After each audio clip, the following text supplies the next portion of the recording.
Hello my dear students, I am sure you must be in very high spirits. और प्यारे बच्चों, आज का जो हाई जील्ड पॉइंट सीरीज़ का वीडियो है, ये है वीडियो नंबर 13 और आज का टॉपिक है moment of inertia. Now let us first understand how do we define moment of inertia. Moment of inertia is the property of a body due to which it opposes any change in the state of rest or of uniform rotation about a given axis. And it is also called rotational inertia. It is also called rotational inertia. And the moment of inertia of a body about an axis is given by I equal to summation mi ri square. और ये देखिए यहाँ पे मैंने ये figure बनाई है, इसमें एक्सिस है एक्स वाई जिसके गिर्द हमने मोमेंट ऑफ इनर्शिया निकालना है और बॉडी है ये वाली, it can have any shape. We can assume that this body is made up of a large number of tiny particles of masses m1, m2, m3, m so on up to mn, and the perpendicular distances of these masses from the axis of rotation are r1, r2, r3 so on up to rn. Then the moment of inertia of this body about the axis xy is given by I equal to m1 r1 square plus m2 r2 square plus m3 r3 square plus so on up to mn rn square, and I can write that is equal to I equal to summation mi ri square where I varies from 1 to n. इसको मैं सीधा summation mr square भी लिख सकता हूँ. I can also write it as equal to summation mr square. ये तो तब है जब बॉडी को हम डिस्क्रीट पार्टिकल्स लेते हैं, but for a continuous distribution of mass the moment of inertia is given by I equal to r square d m, where r is the distance of a small element of length dm of the distribution from the axis of rotation. Then moment of inertia is also given by I equal to mk square, where capital M is the total mass of the body and capital K is the perpendicular distance of that point from the axis of rotation at which we can suppose that the whole mass of the body is concentrated. अगर हम ये मान लें, जैसे मैंने ऊपर figure बनाई है, इसमें मैं मान लूँ कि ये जो बॉडी है, rigid body which is rotating about the axis X Y, इसका जो टोटल मास है that is concentrated at one point. Total mass कितना है m, और ये जो मैंने रेड डॉट से बनाया this is the point at which whole mass of the body is concentrated, और इसका एक्सिस ऑफ रोटेशन से परपेंडिकुलर डिस्टेंस है k. Then its moment of inertia is also written as I equal to m k square, और k को हम बोलते हैं radius of gyration of the body. अब एक बात याद रखना, ये जो रेडियस ऑफ जायरेशन है ये कोई कांस्टेंट चीज़ नहीं है. It depends upon the shape and size of the body, also on the distribution of mass of the body, also on the position and orientation of the axis of rotation. बिल्कुल वैसे ही moment of inertia भी इन्हीं factors पे depend करता है, और हम prove कर सकते हैं कि ये जो रेडियस ऑफ जायरेशन है it is also given by capital K equal to under root of r1 square plus r2 square plus so on up to rn square divided by n. अब देखो इसको मैं क्या लिख सकता हूँ, जैसे मैंने ऊपर फिगर में बनाया r1 is the perpendicular distance of mass m1 of the body from the axis of rotation. इसी तरह r2 दूसरे पार्टिकल का परपेंडिकुलर डिस्टेंस है from the axis of rotation, so on rn. तो मैंने क्या किया, r1 का स्क्वायर ले लिया, r2 का स्क्वायर ले लिया, rn का स्क्वायर ले लिया, तो फिर सब के स्क्वायर को ऐड कर लिया. और जैसे हम मीन निकालते हैं, मान लो हमने r1, r2, r3 so on up to rn का मीन निकालना होता तो हम लिखते r1 plus r2 plus r3 plus so on up to rn divided by n. यहाँ पे हमने मीन निकालना है r1 square r2 square so on up to rn square, तो उसको मैंने ऐड कर लिया डिवाइडेड बाई n. तो इसको हम बोल सकते हैं mean square distance, mean square distance, mean square किसका, मीन squares का of the perpendicular distance of the particles constituting the body from the axis of rotation, और फिर मैंने उनका क्या ले लिया, स्क्वायर रूट. तो इसलिए k को मैं कह सकता हूँ root mean square distance. I repeat, root क्योंकि स्क्वायर रूट लिया, मीन स्क्वायर क्योंकि स्क्वायर्स का मीन लिया, किनके स्क्वायर्स का mean, of the perpendicular distance of the various particles constituting the body. तो ये फार्मूला भी आपने याद रखना है। कई बार एग्जाम में क्वेश्चन आता है, वो कह देगा कि there are four particles of masses this and this whose perpendicular distances from the axis of rotation are 2 centimeter, 4 centimeter, 7 centimeter, 8 centimeter, whatever the values are. Then find the radius of gyration of the body. That means you have to find the value of k, and k equal to under root of r1 square plus r2 square plus r3 square, और यहाँ पे अगर 4 particle हैं तो आ जाएगा plus r4 square divided by 4 and under root of that. Now significance of moment of inertia. अब देखिए लीनियर मोशन में, जिसको हम ट्रांसलेटरी मोशन भी कहते हैं, जितना किसी बॉडी का मास ज़्यादा होता है उतना ही उसका इनर्शिया ज़्यादा होता है, चाहे वो इनर्शिया ऑफ रेस्ट हो, चाहे वो इनर्शिया ऑफ मोशन हो, चाहे वो इनर्शिया ऑफ डायरेक्शन हो। That means in translatory or linear motion, mass of a body is a measure of the inertia possessed by it. Similarly, moment of inertia is a measure of rotational inertia. That means whatever role is played by mass in linear or translatory motion, same role is played by moment of inertia in rotational motion. Now remember, moment of inertia is neither a vector nor a scalar. तो कई बार आपको पूछ सकते हैं कि ये vector क्यों नहीं है, तो आपने कहना कि इसकी कोई डायरेक्शन नहीं होती। ये स्केलर क्यों नहीं है, इसलिए नहीं है कि इसकी जो वैल्यू है that is different about different axis और इन डिफरेंट डायरेक्शंस। तो फिर ये क्या है, तो इसको हम बोलते हैं टेंसर। Tensor TENSOR। सो याद रखो, moment of inertia is neither a scalar nor a vector, but it is a tensor. Now we come to units of moment of inertia. You know that moment of inertia equal to mass into distance square. तो इसके unit क्या होंगे, जो mass के हैं into square of the distance. तो SI में unit हो गए किलोग्राम मीटर स्क्वायर और CGS में हो गए gram centimetre square. Then dimensions और dimensional formula of moment of inertia, ये मैं MOI means moment of inertia, ये शॉर्ट करके मैं लिख रहा हूँ ऐसे। We know that I equal to m r square, that means moment of inertia equal to mass into square of the distance. तो therefore dimensions of I will be equal to mass की m1 हो गई और radius means distance उसकी हो गई L और power 2 है तो आ गया L2, और टाइम नहीं आया तो वो हो गया 0। सो अगर आपसे कोई पूछे what is dimensional formula of moment of inertia, तो आपने कहना m1 L2 T0। और अगर आपको ये पूछे कोई what are dimensions of moment of inertia, तो आपने कहना 1 in length, 1 in mass, 2 in length and 0 in time. फिर जैसे अभी मैंने आपको बताया था कि रेडियस ऑफ gyration किन फैक्टर्स पे डिपेंड करता है, इसी तरह जो किसी बॉडी का moment of inertia that is not a constant quantity for a given body, it depends upon factors like mass of the body, total mass कितना बॉडी का, then shape and size of the body. Shape and size of body का मतलब distribution of mass of the body about the given axis, that means about the axis of rotation. And it also depends upon the position के कहाँ पे है, and orientation उसकी direction कैसी है, किसकी, of the axis of rotation. That means position and orientation of the axis of rotation. Now we have theorems of moment of inertia. ये दो थ्योरम्स हैं पे, एक है थ्योरम ऑफ पैरेलल एक्सिस और दूसरी है थ्योरम ऑफ परपेंडिकुलर एक्सिस।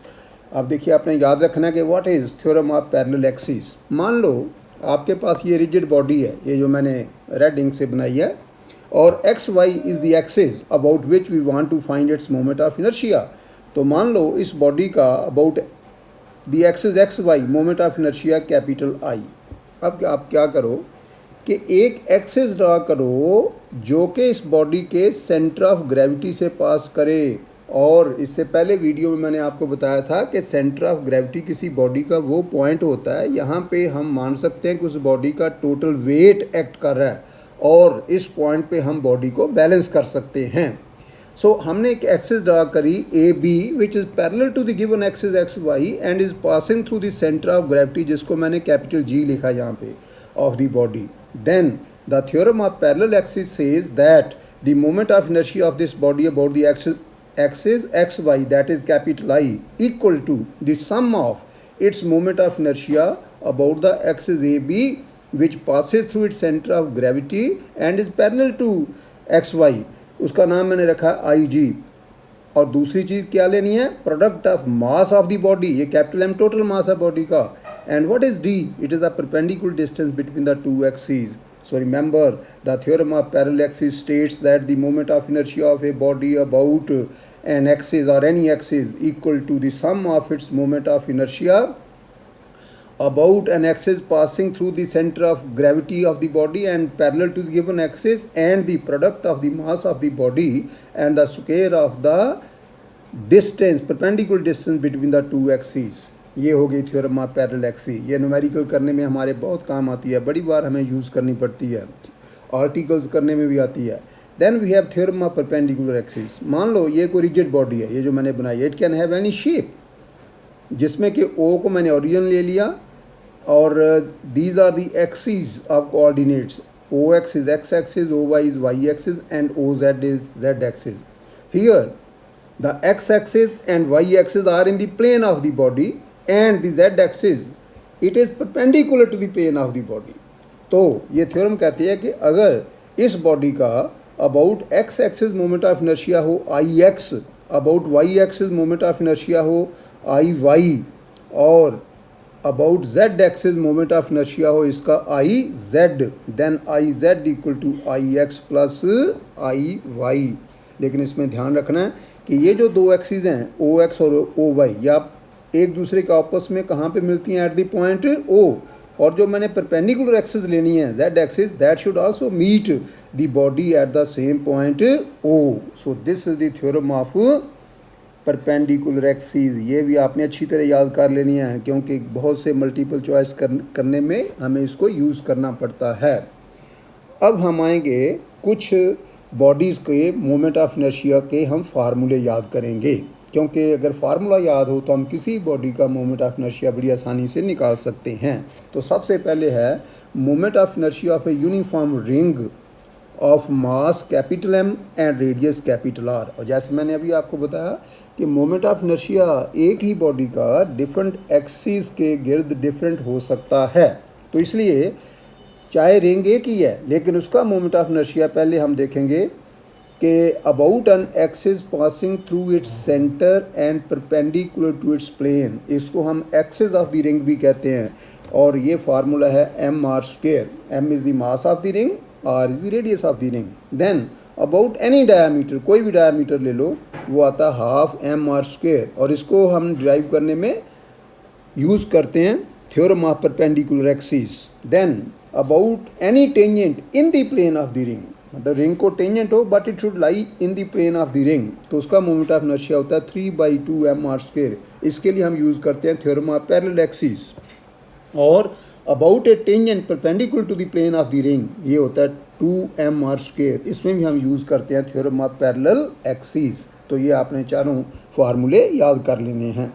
अब है मोमेंट ऑफ इनर्शिया, ये जो मैंने रेक्टेंगल में लिखा है, of a uniform disc of mass m and radius r। Uniform disc का मतलब कि उस डिस्क में जो मास है दैट इज यूनिफॉर्मली डिस्ट्रीब्यूटेड, या ये कह लो कि उसकी थिकनेस हर जगह पे बराबर है, ये नहीं है कि कहीं पे कम है कहीं पे ज़्यादा है। तो इसमें भी 4 एक्सिस हम लेंगे। नंबर 1 है ये जो ऊपर लिखी मैंने, about an axis passing through its centre and perpendicular to its plane, इसको हम एक्सिस ऑफ द डिस्क भी बोल देते हैं। तो ये फार्मूला हाफ mr²। तो नोट करो भाई, जो रिंग का था उसका मास भी m, रेडियस भी r, उसकी जो एक्सिस थी जिसको सेंट्रल एक्सिस या एक्सिस ऑफ द रिंग कह सकते हैं, इसमें एक्स डिस्क कह सकते हैं, वहाँ पे था mr², यहाँ पे half mr²। Then about any diameter, वहाँ पे सेंट्रल एक्स गिर था mr², तो डायमीटर ये याद करने का तरीका है, और डायमीटर का गिर था हाफ mr²। यहाँ पे सेंट्रल एक्स के गिर्द है हाफ mr², तो इसका आधा कितना रह गया, 1/4 mr²। This is about any diameter. फिर है number 3, about a tangent in the plane of the disc, यहाँ पे हम यूज़ करेंगे थ्योरम ऑफ पैरेलल एक्सिस, तो ये आ जाएगा 5/4 mr²। Then fourth is about a tangent perpendicular to the plane of the disc, यहाँ भी हम theorem of parallel axis use करेंगे और ये आ जाएगा 3/2 mr²। Then moment of inertia of a solid cylinder of mass m and radius r, solid cylinder हो तो उसका moment of inertia number 1 about its axis, its मतलब सिलेंडर की जो एक्सिस है वो आ जाएगा हाफ एम आर स्क्वेयर, वो डिस्क वाला ही होगा। Then about a tangent to it वो आ जाएगा 3/2 एम आर स्क्वेयर, यहाँ पे हमने यूज़ करी है थ्योरम ऑफ पैरेलल एक्सिस। और तीसरा है about an axis passing through its centre and perpendicular to its length, यानी कि जो ये एक्सिस है ये सिलेंडर के सेंटर या मिड पॉइंट से पास करती है और एक्सिस के परपेंडिकुलर है, तो इसका आंसर है mr²/4 plus ml²/12। m mass है, r रेडियस है और l लेंथ है। अब m निकाल लो कॉमन, तो इसको हम लिख सकते हैं m × r²/4 प्लस l²/12। और इसमें जो सिलेंडर हमने लिया that is a solid cylinder और l इसकी लेंथ है। Then moment of inertia of a solid sphere of mass m and radius r, जैसे अर्थ है, अर्थ को हम मान सकते हैं कि it is a solid sphere, तो कहीं पे भी हमें अर्थ का मोमेंट ऑफ इनर्शिया यूज़ करना पड़े तो हम यही फार्मूला यूज़ करेंगे जो अभी मैं आपको बताने लगा हूँ।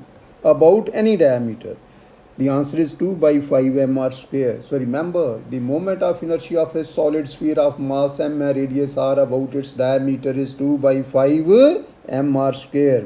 और अगर अबाउट एनी टेंजेंट निकालना हो तो हम यूज़ कर लेंगे थ्योरम ऑफ पैरेलल एक्सिस, क्योंकि वो टेंजेंट जो है that is parallel to the radius, तो वो आ जाएगा जितना रेडियस के गिर्द है प्लस आ जाएगा md², और d परपेंडिकुलर डिस्टेंस टेंजेंट और रेडियस में वो रेडियस के बराबर होगा, डायमीटर में रेडियस के बराबर होगा, तो आंसर आ जाएगा 7/5 mr²। Then moment of inertia of a thin spherical shell और a hollow sphere of negligible thickness, यानी कि शेल का मतलब होता है कि अंदर से बिल्कुल खाली है और उसकी जो थिकनेस है दैट इज़ नेग्लिजिबल, तो उसको हम हॉलो स्फीयर भी कह सकते हैं बट ऑफ नेग्लिजिबल थिकनेस। तो अबाउट एनी डायमीटर उसका होता है 2/3 mr²। फ़र्क नोट कर लो, सॉलिड का है 2/5 mr² और शेल का है 2/3 mr²। और टेंजेंट के गिर्द निकालना तो mr² बीच में ऐड हो जाएगा according to the theorem of parallel axis, तो आंसर आ जाएगा 5/3 mr²। Then moment of inertia of a thin straight rod of mass m and length l about an axis, कौन कौन सी? नंबर 1 मास m है, length l है, passing through its one edge, एक किनारे से पास करे, and perpendicular to its length, ये होता है ml²/3। ये हमें बहुत बार यूज़ करना पड़ता है न्यूमेरिकल्स में। सो प्लीज़ रिमेंबर, अगर आपके पास कोई रॉड है थिन तो उसका moment of inertia about its one end, edge को हम एंड भी कह सकते हैं, and perpendicular to its length is ml²/3। और अगर वो एक्सिस उसके सेंटर से पास करे and perpendicular to its length हो देन इट इज़ ml²/12। तो यहाँ पे भी ये जो मैंने निकाला है ml²/3, इसमें हमने यूज़ करी है theorem of parallel axis. Then moment of inertia of a rectangular lamina, lamina जो होता है इसकी थिकनेस जैसे पेपर है, इसकी थिकनेस जो है that is negligible, that is very very small. Lamina है जिसका मास m है और लेंथ a है, ब्रेड्थ b है। अब किस किस के गिर्द? Number 1 about an axis, number 1 passing through its center and perpendicular to its plane equal to m into l² plus b²/12।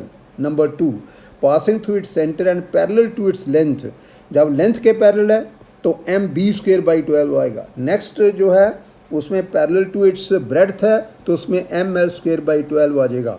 और ये जो पहले मैंने आपको बताया ये आता है by using theorem of perpendicular axis, तो वो आ जाएगा इक्वल टू, ये देखिए वो आ जाएगा m × l² प्लस b²/12। इसको मैं लिख सकता हूँ ml²/12 प्लस mb²/12। तो यहाँ पे हमने यूज़ करी है थ्योरम ऑफ परपेंडिकुलर एक्सिस।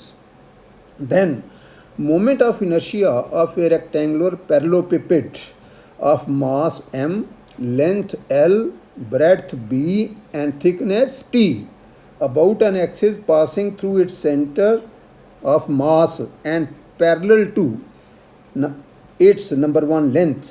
देखिए अगर लेंथ के पैरेलल है तो आना m, अब यहाँ पे लेंथ नहीं आनी, ब्रेड्थ आएगी।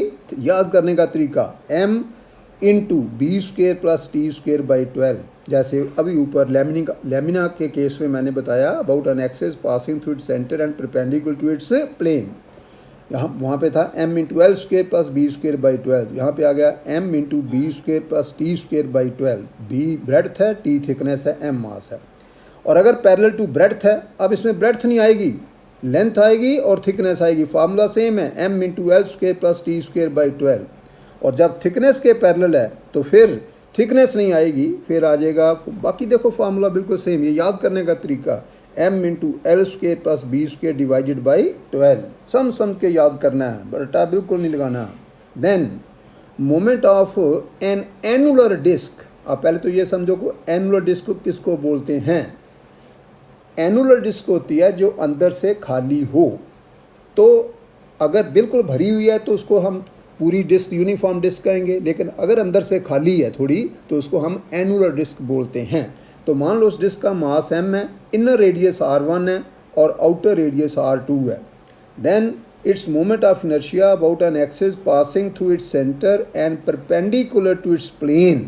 पासिंग थ्रू इट्स सेंटर, जैसे पहले मैंने आपको यूनिफॉर्म डिस्क के लिए बताया, फार्मूला क्या था, हाफ एम आर स्क्वेयर, लेकिन वहाँ पे पूरी सॉलिड थी, यहाँ पे एनुलर है, तो फार्मूला है half m into r1 square plus r2 square.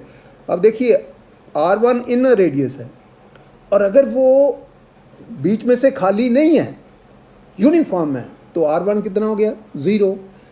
तो अगर यहाँ पे मैं r1 0 पुट कर दूँ तो r2 की जगह फिर मैं r ही पुट कर सकता हूँ, तो क्या आ जाएगा, half m 0 plus r square, वो बन गया हाफ m r स्क्वेयर। वही फार्मूला आ गया जो मैंने आपको पहले बताया डिस्क के लिए, लेकिन जब एनुलर है तो फिर उसका मोमेंट ऑफ इनर्शिया इतना आएगा।